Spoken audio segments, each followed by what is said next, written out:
Hi, my name is Russ Knowlting, and welcome to Where Entrepreneurs Thrive. On this week's episode, we're interviewing Matt Leigh to discover how he, as an entrepreneur, is thriving at Keller Williams. Matt, thanks for being on our podcast today. Excited for the opportunity. Thanks. Awesome. Well, I'm excited to hear your story. Just kind of get us started with how you got into this real estate world and how you found KW. Yeah, totally. So graduated college after the 5-year plan in 2008. And really what I wanted to do at the time was to design and build golf courses. So I went to school to be a landscape architect. When I graduated, nobody was really designing and building anything because the market was obviously going the wrong direction. So I was fortunate to get a job as an architect intern for a company in downtown Denver. I was making about 4 cents a day. Working about 90 hours a week. And I would drive home and call my wife and tell her, like, literally my soul is dying. Like I'm working, like I had like 9 computer screens in front of me and I was just doing like AutoCAD. And I mean, some of the stuff was really fun. But for the most part, it was definitely like a cog in a wheel, which is just not the way that I was wired.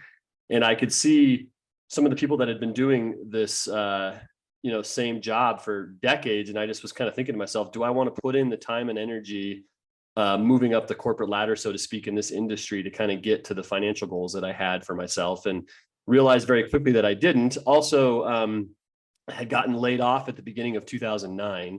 And while I was laid off, I was literally like at home sitting, feeling sorry for myself, getting on Craigslist. I had gotten a job at Home Depot to work in the lawn and garden center. And I'd also applied to just looking at like real estate jobs on Craigslist. Yeah. And my uncle started a very successful commercial real estate company in Colorado Springs, which my dad and other family members have since worked for the last 20 plus years. So I kind of grew up around the real estate industry anyway. And so I called my dad and said, hey, do you think I'd be good at real estate? And he goes, well, sure, you would be. You have the personality for it. Just go take the test and, see how it goes. I didn't want to do commercial real estate. So I had reached out to Keller Williams via Craigslist and this, the team leader at the time was Sue Venzel, who's still with Keller Williams here in Colorado. She's a phenomenal woman. She's a MAPS coach and business coach and different things.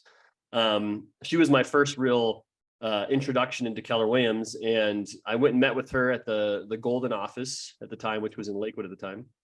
This would have been like probably February of 2009.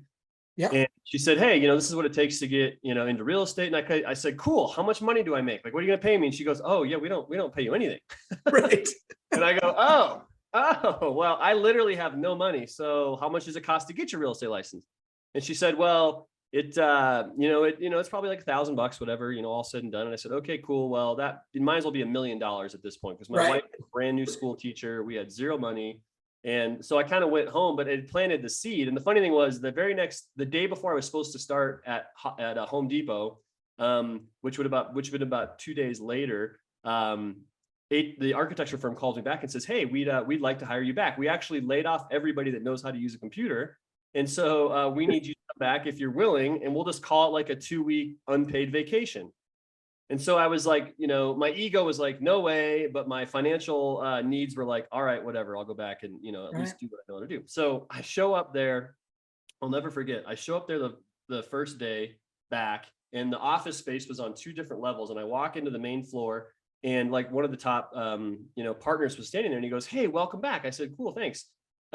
He said, yeah, well, you remember Kelly? And I said, yeah. He goes, yeah, well, she was the front desk receptionist. Yeah, we had to let her go too. So we've set your desk up at the front desk, and you're going to now be the receptionist, the mail getter, the copier person. Here's how you make the coffee. Oh, and by the way, we set up your 9 computer screens so you can still do all the AutoCAD and stuff we need you to do too.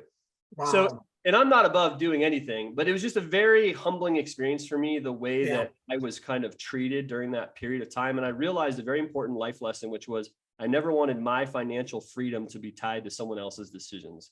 And so that's where real estate has been very encouraging and exciting to me, because that seed had been planted when I chatted with Sue Venzel. But it wasn't until about 3 months later, she called me literally out of the blue, and she says, hey, I don't know if you remember me, but I'm the team leader at a market center here in West Denver. And there's this top agent in our market center who's looking to grow a team. And his name was Sam Wilson. And I thought, you were just really impressive to me. If you'd like, I'd love to connect the two of you, because he's looking for somebody who wants to start in the business, who's younger, that he can kind of mentor. And I said, this could be perfect. So I went and go meet with Sam. And I'll never forget it, because the first day I met him, he was painting his office. So he walks out into this meeting, I'm showing up in like a suit thinking like, all right, real estate's got to be like professional. He rolls out, he's covered in green paint because he was painting his walls the color of money. He's wearing like a ripped up Harley Davidson t-shirt, and he sits down with me, and I'm thinking to myself, like, this guy's making money in real estate and he's just doing whatever he wants to do today. And it's like 2:00 on a Wednesday, and I'm like, having to hustle back so nobody knows I left work. And I'm thinking, this is a really cool life I could be building.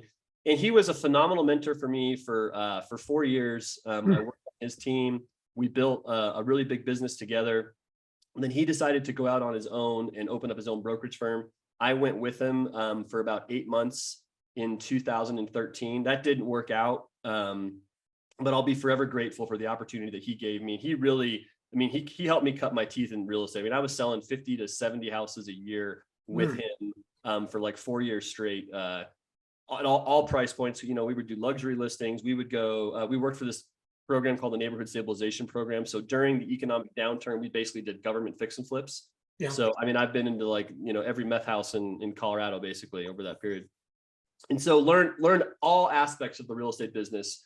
And that really, but what happened is I started making pretty good money. And then I would, about December, I would start to get anxiety, because I'd be like, man, I made X in 2012, but to do that again in 2013, I had that one, $1.5 million client that came out of nowhere. Like, what if I don't have that again? And so I started to kind of get anxiety about, there has to be a way in this industry, like in the real estate space, to where a person can make money more consistently through owning businesses and not just buying and selling real estate. And that's where I got connected with Brian Smith, who is, one of the top OPs in Colorado for years and years and years, and has been with Keller Williams, I think, since 2005 or maybe 1995, something like that. He's been with KW for a very long time. I think 1995 actually.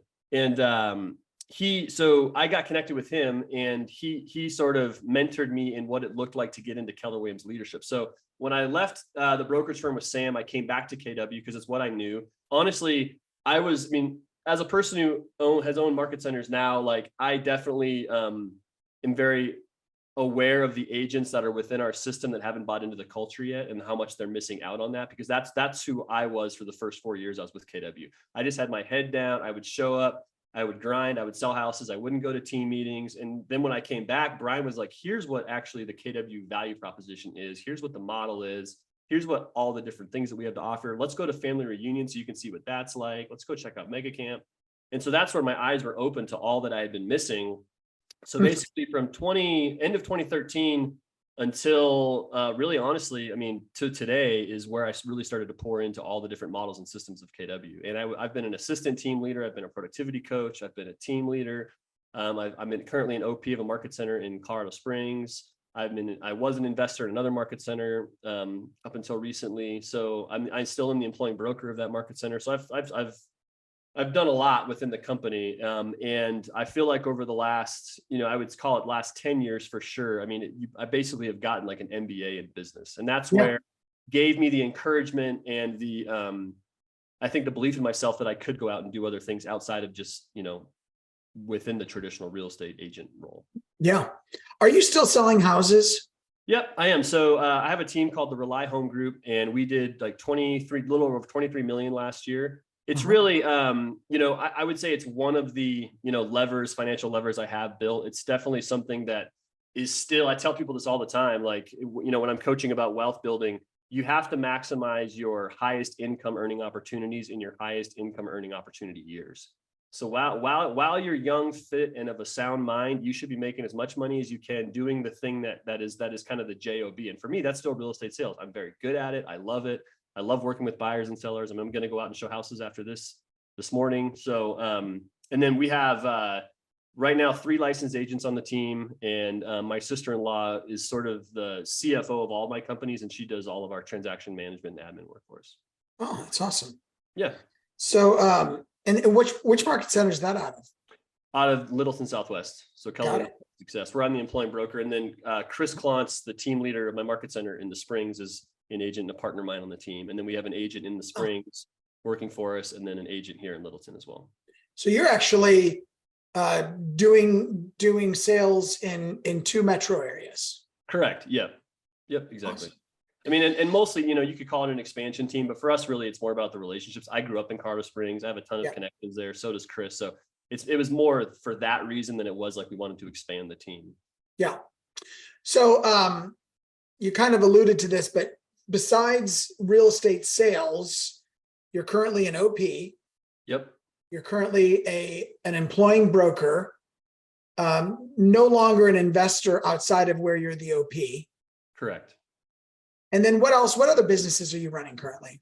So in 2018, I started looking into title insurance space and talked with a few other title companies that were doing joint ventures and different things, and didn't really see the appeal of that route. Wanted to kind of do our own thing. And so I formed a company called Principal Title, and we are now in 4 metro areas in Colorado. We have set it up so that we can basically build, for lack of a better term, a title company in a box for mega real estate agents and mortgage brokers and other investors that would want to start title companies. So the plan is, right now we're in the Denver metro area. We have an expansion location in Grand County. We've partnered with the #1 developer up there, who's building out, I think thousands of units over the next decade.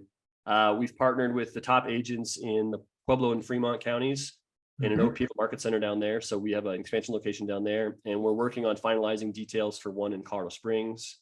We're in talks in Summit County and some other places in Colorado. I think, I feel like we have the bandwidth to do probably 4 or 5, maybe 6 expansion locations across Colorado. But the goal really is to have, if we could open 50 of these across the US over the next 5 to 10 years, I feel like we could build a successful model. And we've got it so it's very streamlined and efficient. The title insurance space has not really changed much over the last 100 years. And so we're taking a lot of the new technology that exists to kind of create efficiency and economy of scale to be able to still sell and push through a lot of units like some of the bigger companies are, with, nowhere near the staff and nowhere near the, especially the actual like rent costs and things with physical location space. We're all centralized out of one location. And then we have traveling mobile notaries all over the state. And we partnered with some co-working spaces so we can use their, really fancy conference rooms and things. All over town. That's very cool. Yeah. So that's going good. And then Tanya Marie Tolles, who is the top KW agent. Mega agent. I remember meeting her when she first got into the business when we launched our market center in the Springs. And she stood up in the back and she was brand new. And she said, "Hey, I just want y'all to know I'm going to be the #1 agent in Colorado in, a couple of years." And she did. And then now she's one of the top, 50, I would imagine, at KW across the US. It's crazy the amount of deals she does. But she came to me last year and said, "Hey, I want to start a mortgage company. Have you ever thought about it?" And I said, "Yes, it's an interest of mine, but right now I'm still kind of focusing on title." And she goes, "Well, when you have the time, let's talk about it." And so her and I, over the last year and a half, and partnered with a guy out of St. Louis named Josh, who has a ton of experience in mortgage. And we have formed a company called Seasons Mortgage with my sister-in-law as well. And the 4 of us kind of run that company. Right now we're licensed in 12 states. And the primary driver of the business at this point is our own personal real estate teams. Tanya has, I think, 50 agents across the US that we're, promoting the company to and trying to create relationships with. So they'll, refer us to our clients, my team as well. The goal obviously is to get more, team agents to use us so we can compete in a more retail space. But right now it's doing really well. I'm learning a ton about that business model as well. We have some pretty big goals for where we can take Seasons Mortgage. And compete with, the guaranteed rates of the world and things like that. And then so one of my personal goals for 2022 was to launch a business that was not related to real estate. And so I gave up my office at my market center a couple of years ago, before COVID, it's probably like 3 years ago. And then just realized I don't really need an office. So I have one at home where I am now. And then I basically just work from my laptop all over the place. I love coffee shops. I love the vibe of coffee shops. So I've always wanted to open a coffee shop. I got connected with a gal that owns a company called Generous Coffee in Golden, Colorado. And we had talked over the last couple of years about opening a coffee shop. And we decided, both that we didn't want to have the overhead of another retail space and all the things. So we've launched a company called Carty, where we basically are doing mobile coffee carts where we can go into your businesses. We can go into your market center, say, for a couple hours and do lattes, espressos, and all the, fancy barista type coffees that you would expect from like Starbucks or whatever at your location, to kind of plus the atmosphere of, an event you might be doing or whatever, doing weddings and things. I'm not going to be ever knowing how to make a cup of coffee, but for me, I brought the business acumen and, some of the capital to the opportunity. And for me, it's fun. It's an opportunity to be creative. Like going to school to be an architect. I love the art. It's sort of a practical application of art. I love art. Yeah. So I just love anything that allows me to kind of feel those creative juices. And so that's where this has been a really fun project to work on. I love that. That's cool. Denver area for that currently? Currently, yeah. Basically, we'll be essentially what the website says is we'll kind of do up and down the Front Range up to Summit County. If if the money's good, we'll go, basically. Yeah. It's kind of how it works. But we're just getting that off the ground, but it's really fun. And then my latest endeavor that I'm working on is launching a real estate investment fund where we can go into the Midwest. And I have a lot of relationships in the Midwest, and I feel like it's a missed opportunity for real estate investing, because your money can go a lot further. I mean, I can buy a duplex in Denver for $1 million. I can buy a fourplex in Fargo, North Dakota for $280,000, right? Yeah. Now that duplex in Fargo might be worth $300,000 in 10 years, where the duplex in Denver might be worth, 1.5. But right. If you can get enough assets under management, and if they cash flow well enough, you could package up that portfolio. So working on that project right now too. So for me, I mean, I'm definitely not an operator. I love being a visionary, and I love creating opportunities for the operators to thrive. Right. One of the things you wanted to talk about today is what do I think is sort of a secret sauce of what I've been able to do. And for me, I think what Keller Williams has taught me is the power of leverage. Mm-hmm. And leverage, when there's not a viable opportunity for the people you're bringing into your world, I think can be manipulation. But leverage is empowerment if you create opportunities big enough for people to where they see what's in it for them. And they realize that, hey, yes, you own this company, but you're creating an opportunity for me to build the life that I want to build too. Yeah. I love what you just said there. Can you go a little deeper on that? You said that leverage, if you don't have an opportunity, could be considered manipulation. Is that how you said that?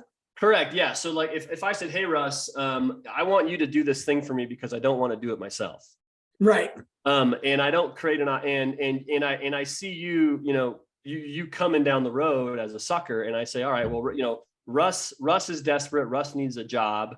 So I'm going to pay Russ peanuts to do this. Because I don't want to do it. And eventually Russ is either going to figure out that I'm taking advantage of him, or he's just going to do it for a while. And if I'm okay with that, what's that say about me? Right. Where empowerment, I would say, hey, Russ, here's the thing. Right now we're launching this company. So here's what we can afford to pay you for this opportunity. However, if you see where we're going with this, and if you help us get there, here's what this could look like for you. And along the road, let's discuss what's in it for you, because that's going to change as the company changes. As we hit our goals and our metrics, then I don't want you building an empire for me. I want you building an empire for us. And someone told me yesterday, I was in a meeting, and I've always said I'd rather be a small part of something large than a large part of something small. And he goes, exactly. Let's make it simpler. He goes, I'd always rather be a part of a watermelon than own the whole grape. Yeah. And so that's kind of how I feel about it. Like that's what, with all these businesses, I mean, I own various percentages of all of them, but at the end of the day, my goal is to build a lifestyle. I mean, my big financial goal is I want to be worth $50 million by the time I'm 50, so that I can give away $1 million a year the rest of my life. Yeah. That's kind of my big audacious goal that I've set for myself. What I always tell people too, when it comes to building wealth, is unless you are one of 32 starting quarterbacks, or you're a major league pitcher, or you're a famous movie actor, you're never going to make enough money, most likely, from your job, from the functionary thing you do when you get out of bed every day, to build the kind of wealth that changes lives significantly and makes an impact on the world. Because money is good for the good that it can do. It takes money to do things. It took Bill and Melinda Gates billions of dollars to eradicate smallpox from the continent of Africa, right? Like you can't just wish that to happen. It takes money. And so that for me money is impact, right? And so you have to own assets, and you have to own businesses that you're not actively doing the functionary roles in, or else you can't scale it. And so that's really where my passion is, but in that, what I ask myself is, when I get up today, am I doing the things I need to do? And am I creating opportunities for the people in my world so that I'm not taking advantage of people? Because, at my funeral, I want people to show up and say, man, you know what? I always felt like he had my best interest in mind. Right. And not that what the biggest criticism that I would ever feel is if someone said, man, you know what? You took advantage of me in that situation, or I didn't quite feel like this was ever a win-win. And so I'd honestly rather, I want it to be a win for me too, but I feel like if it's a win for you, I'm going to be just fine, Yeah, absolutely. So, yeah. So when KW launched our new purpose, where entrepreneurs thrive, and we're using it as the name of this podcast, what was your reaction to that? I mean, how do you see KW in light of that purpose? Yeah, I think that it's sort of the I would say it probably has not evolved on purpose as a place where entrepreneurs thrive. But what I've realized for myself is it's kind of like you rise to the level of the room you're in, right? And you are the average of the people you hang around with. And that's been beat into my head at this company for the last 15 years. And what I realized is I woke up one day and I said, gosh, I actually have a lot of business skill sets. I actually have a lot of abundance mindset. I actually have a lot of big thinking ingrained in me. And now that's empowering me to do these things. But I didn't really necessarily proactively go seek those things out. It's just the environment of our company, the culture of our company sort of fuels that. And so I think what happened is KW woke up one day and said, oh my gosh, we have all of these talented people within this organization doing all of these cool things. And so we're a place where entrepreneurs thrive. It wasn't necessarily like our mission. I think the mission of our company has been to create an environment for real estate agents to grow and prosper their businesses. And the way that we've done that is to change their mindset, change the way that they think about not just real estate, but how to live a life, how to build a business. And so that then people like me say, all right, well, I understand how that works in the real estate space, but what if I did it over here? What if I did it over here? What if I did it over here? Because, the fundamentals of business are pretty similar across the board. It just happens to be what's the widget that you're selling or packaging up in that particular instance, Sure. You mentioned leverage as your secret sauce, as the thing that you may do better than most. With the various things that you have in your world, your market center, your sales team, your multiple locations there, your coffee business, your title business, your mortgage business, how do you handle the accountability piece and the interactions in these various streams of income? Yeah, I would say for me, that is something that I'm very aware of because on the disc profile, my I is like off the charts, right? I have a D, but my D is more of a learned skill set to be successful in business than it is like the way I don't get up every day and just kind of want to go run through walls, right? I want people to like me. I'm poor. Like that's my fundamental thing when I'm stripped down is like, does Russ like me? Right. Not as Russ doing what he's supposed to do, right? And so for me, that I know that's a blind spot of mine. So for the way that I handle that is through relationship and fierce conversations. I'm definitely not, I live my life on spreadsheets. I've got 12 of them open, through Google Drive on my computer for different companies tracking businesses, but that's what my sister-in-law, Jennifer, does. That's her wheelhouse. She has an MBA in business finance. And so I've surrounded myself with her because I understand the importance of those accountability metrics, but I don't get up in the morning thinking about them. Right. I understand the importance of the gross and net and profit conversations around the market center, but I don't get up every morning and text Chris, hey, how many appointments have you held today?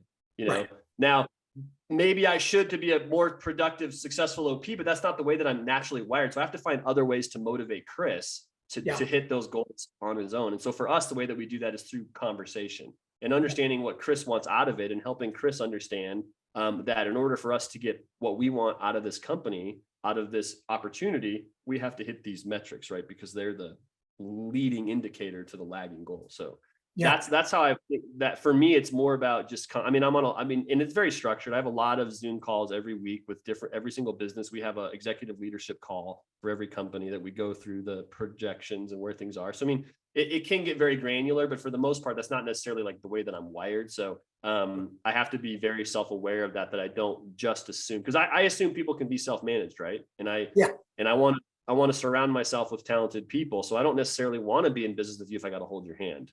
Yeah. And I also know that that's probably a little bit naive because people need hand holding and accountability, right? So I just have to be aware of that and make sure that when I have my finger enough on the pulse, so that I can, be aware when things are starting to slip. Absolutely. What else? Anything else that any questions that I haven't asked you that I should have asked you, or anything else you'd like to share with our audience about being an entrepreneur and thriving at KW as you have? Yeah, I think for me, what really empowered me to sort of pursue entrepreneurship is, again, I love the curation and the creation of business, but really, once I got crystal clear with what my big why was, I really was like, oh well, I know what drives me, and I know what doesn't. And so for me, my big why is freedom. And for a long time, I think I probably just said, my big why is my kids and my wife and my family, whatever. But yeah, what I realized was actually it was bigger than that even, because my big why really, if I boil it down, is freedom. I take my son to school 4 to 5 days a week. I pick him up from school 3 to 4 days a week. I coach his flag football team. I get to pick my daughter up from preschool at 11:30 in the morning and take her to daycare, which is a random time, but that's just like, I love being there for them. I'm chaperoning my son's field trip to the museum on Tuesday all day long. Like that's what's super important for me. I love playing golf more than anything in the world. And I can play golf 1 to 2 to sometimes 3 times a week. And I don't apologize for that. Because that when I get to do that, it makes me a better person in other parts of my life, because I'm getting that sort of, work-life counterbalance working really well.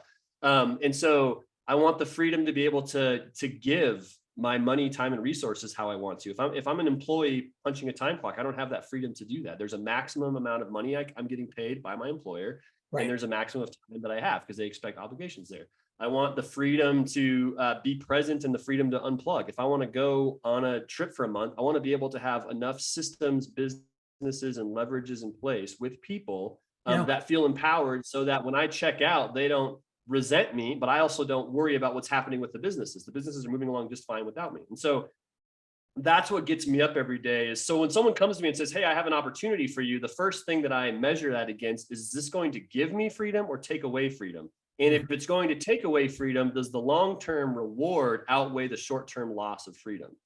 And to build a business, like when I launched that market center, guess what? I drove to Colorado Springs, 4 days a week for like a year and a half. Yeah. That's what I had to do. And then I got in business with Chris, and Chris has sort of taken that and run with it. And I have to go to Colorado Springs, not that often anymore. Right. And so, and that's the way that evolution should work. Right. And so, but you have to be willing to do, I know that I'm a hard worker. I just know that I'm not a very good employee, if that makes sense.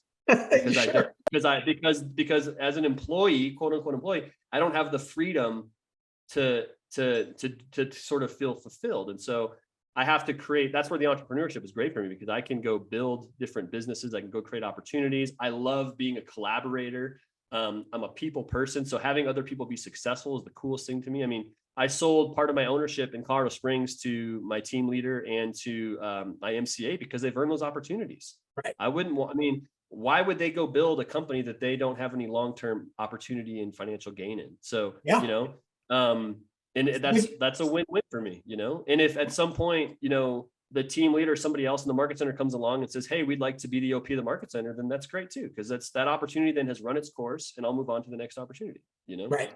Well, and this is one of the biggest mistakes I think that leaders in our organization make is they see an OP sees himself or herself as the top authority, the final authority, the last person standing. They don't provide the opportunities for the people that work with them, even when they do an awesome job. Yeah. And then those people go find somebody that will. Yeah, I'll never forget. I walked into a team meeting of ours in Colorado Springs. This is probably about a year ago. And I walk in there, and Chris walks in behind me, and he starts laughing because I'm just kind of standing there. And he goes, you don't know anybody in here, do you? And I go, I know some, but the faces have changed a lot. And I said, and I patted him on my shoulder. I said, you're doing your job, buddy. I said, my job is not to be the face of this company. My job is to create vision, opportunity, provide capital, and make sure that I'm being a good liaison to Keller Williams International in the region. Your job is to be the person that these people love, know, and trust, and are grown and fulfilled by. And so, I was kind of stood there. And actually, I got on a leadership call, stand-up call with Chris and our team last week, actually, or maybe 2 weeks ago. And it's at 8:30 in the morning, and I'm on the call, and I was on mute, and Chris is like running this great call or whatever, and I'm sitting there, and at the end of the call, he goes, "Matt, do you have anything to add?" And I go, and it was like literally like a 45-minute call, and I go, "No, I don't even know why I was on this call. Like you've you've got this thing. I mean, I literally added zero value. I appreciated you guys inviting me to be here, but like you've got this thing humming. Let me know what you need from me. You're doing a great job. Thank you." And that's it.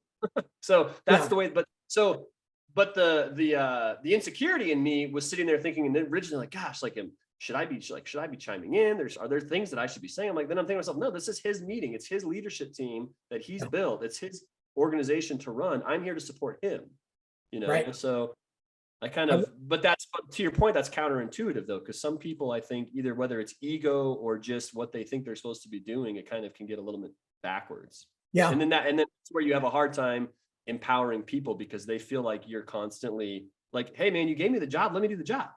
Right. Versus, why are you still here? Like, you're not even given the opportunity to succeed or fail, I was rushing off to my market center, I think on Wednesday, because my TL's daughter's getting married. And I told her I'd pop in a few times. And my wife looked at me and she said, "What are you doing?" And I said, "I'm going over to Chesterfield." And she said, "They don't need you." Yeah. And I'm like, "You're right. They really don't need me." But her daughter's getting married, so she's gone.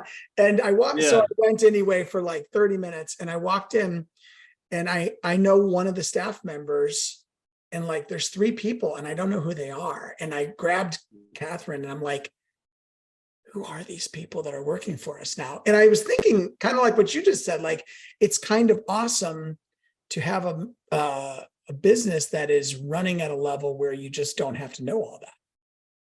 Yeah, exactly. Yep. Totally. What are you going to do with the first $1 million that you give away? That's a really great question. I haven't thought to it at that small of a level. For me, I didn't really get into my backstory, but I had an interesting childhood. Was homeless for, quote unquote homeless. My parents were going through a divorce and stuff. So I was like living with my dad on the floor of a commercial office building for like a couple months off and on. Yeah.